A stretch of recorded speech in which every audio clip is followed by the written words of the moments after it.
Hello छात्रों, कैसे हो? उम्मीद करता हूँ मस्त होंगे और अपने अपने पढ़ाई में व्यस्त होंगे। मेरे प्यारे छात्रों, आज के इस वीडियो में हम पढ़ेंगे क्लास 10 का हिंदी काव्य खंड। पहला पाठ का नाम है राम नाम बीनु बिरथे जागी जन्मा, जिसका अर्थ होता है कि राम नाम के जप के बिना जगत में यह जन्म बेकार है, व्यर्थ है। शीर्षक आप देखते हैं कि राम नाम बीनु बिरथे जागी जन्मा। इनके लेखक है गुरु नानक।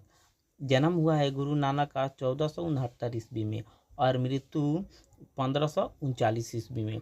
गुरु नानक की रचनाएं और कृतियां है जपू जी। अगर पूछता है कि जपू जी के लेखक कौन है तो आप आराम से बता सकते हैं कि गुरु नानक। चलिए वीडियो को स्टार्ट करते हैं और अपनी क्लास को आगे बढ़ाते हैं। पहला प्रश्न हमारा है पहला प्रश्न है कि कवि किसके बिना जगत में यह जन्म व्यर्थ मानता है। तो उत्तर है हमारा कि कवि राम नाम के गुणगान अर्थात जप के बिना जगत में यह जन्म व्यर्थ मानता है। दूसरा प्रश्न है वाणी कब विष के समान हो जाती है। तो उत्तर है हमारा वाणी तब विष के समान हो जाती है जब व्यक्ति ईश्वर के गुणगान न करके संसार की बातें करता है। तीसरा प्रश्न है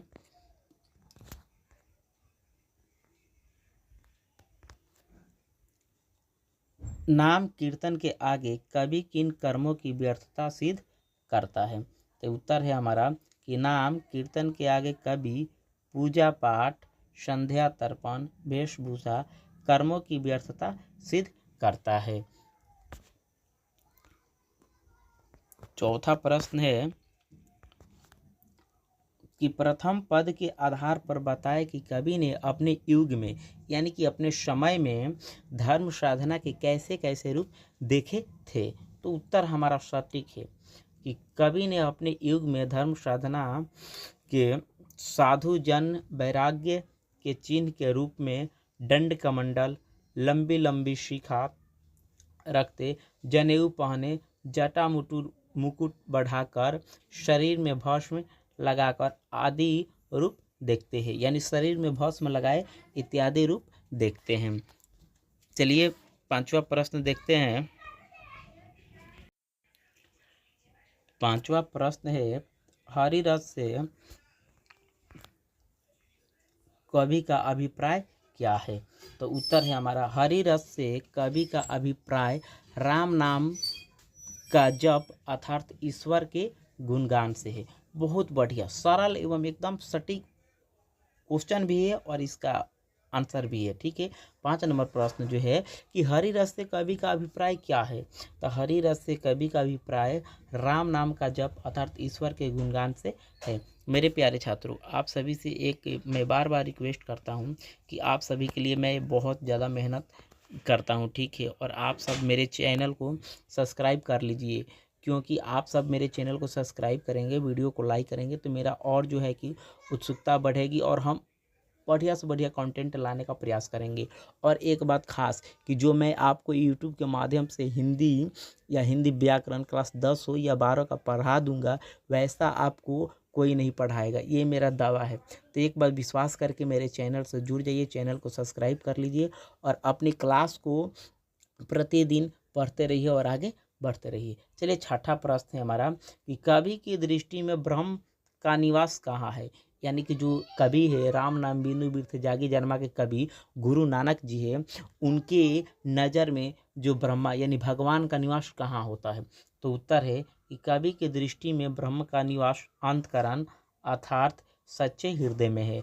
कवि की दृष्टि में ब्रह्म अर्थात भगवान का निवास सच्चे हृदय में है।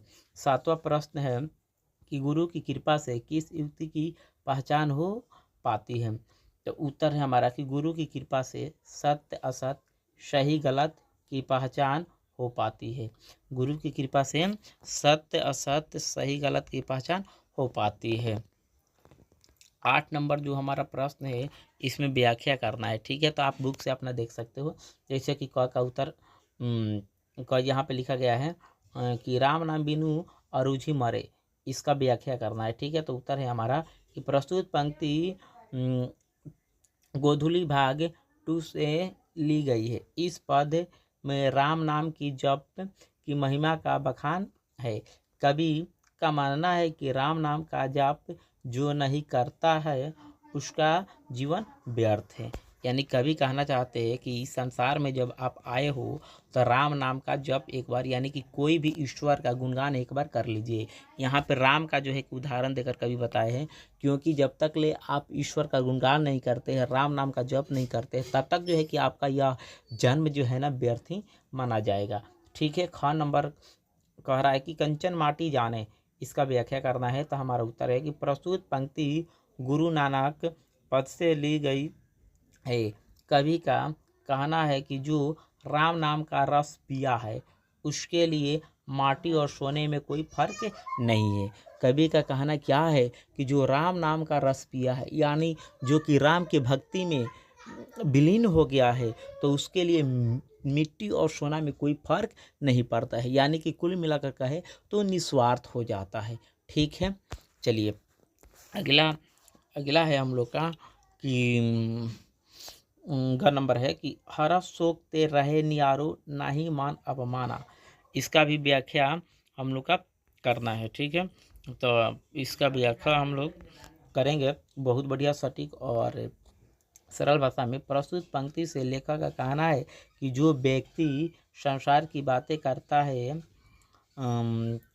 वो बीखू बोलता है। ठीक है, उसे कहीं भी जो मान सम्मान होता है उसको नहीं मिल पाती है, क्योंकि संसार की बातें करने में जो आप अपना समय व्यतीत करते हो, जो समय काम धंधा के बाद पढ़ाई के बाद अगर आपको मिलता है, तो संसार की बातें ना करें, आप जो है कि भगवान का एक बार गुणगान करें, क्योंकि जितना भी संसार में जीव जंतु है सब भगवान की कृपा से है। तो आप भगवान का एक बार गुणगान करें, जप करें, तब जाकर जो है कि आपका जीवन इस संसार में व्यर्थ नहीं होगा, सार्थक हो जाएगा। तो मेरे प्यारे छात्रों, आप सभी के लिए फिर हम अगला वीडियो में मिलते हैं और उसमें काव्यखंड का दूसरा जो चैप्टर होगा उसका प्रश्न और उत्तर सरल एवं आसान तरीक़ा से कराएंगे। तो फिर अंत में आप सभी से मेरा आग्रह है और रिक्वेस्ट है कि आप सब मेरे चैनल को एक बार सब्सक्राइब करें और वीडियो अच्छा लगे तो लाइक कमेंट शेयर ज़रूर करें। जय हिंद, जय भारत, वंदे मातरम।